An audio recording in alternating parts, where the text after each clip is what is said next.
Click করুন অ্যাপের bell আইকনে আর সাবস্ক্রাইব করুন এবিপি আনন্দ। সব সময় থাকুন খবরে। উৎসবের মরশুমে রোজগারের আশায় সারা বছরের অপেক্ষা। এবার করোনা আবহে ট্রেন বন্ধ থাকায় দুর্গাপুজোয় কলকাতায় যাওয়া হয়নি অধিকাংশ ঢাকির। কালীপুজোর আগে লোকাল ট্রেন চালু হওয়ায় তাদের মুখে হাসি। এদিন কাটোয়া স্টেশনে ভিড় করেন ঢাকিরা। পূর্ব বর্ধমান, মুর্শিদাবাদ থেকে আসা ঢাকির দল ট্রেনে চড়ে রওনা দেন হাওড়া শিয়ালদার উদ্দেশ্যে। দুর্গাপুজোর সময় ট্রেন চলাচল বন্ধ ছিল, সেই কারণে অনেক ঢাকি কিন্তু পৌঁছাতে পারেনি ট্রেনের কারণে, যাতায়াতের অসুবিধার জন্য। তবে এবার কালীপুজোর সময় ট্রেন চালু হয়ে গেছে, তাই আমরা দেখতে পাচ্ছি যে অসংখ্য ঢাকি কিন্তু এই কাটোয়া স্টেশন থেকে হাওড়া এবং শিয়ালদার উদ্দেশ্যে রওনা দিয়েছে। দেখাই যাচ্ছে ট্রেনের কামরায় কামরায় যেখানে ব্যাগ রাখার কথা সেখানে কিন্তু সমস্ত ঢাক সাজিয়ে রাখা হয়েছে।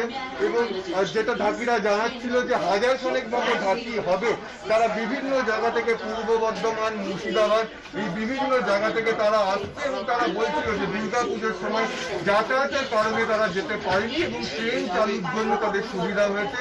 তারা এখান থেকে কেউ যাবে ব্যান্ডেল, কেউ যাবে হাওড়া এবং কেউ যাবে শিয়ালদা, এবং তারপরই সেখান থেকে বিভিন্ন যে কালী পুজোগুলো মণ্ডপগুলো আছে সেখানে গিয়ে তারা পৌঁছাবে।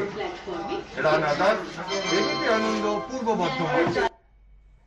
অন্যদিকে কালী পুজোর আগে চেনা ছন্দে শিয়ালদা স্টেশন, বিভিন্ন জেলা থেকে আসা ঢাকিদের ভিড়, বায়না পেতে চলছে ঢাক বাজানো।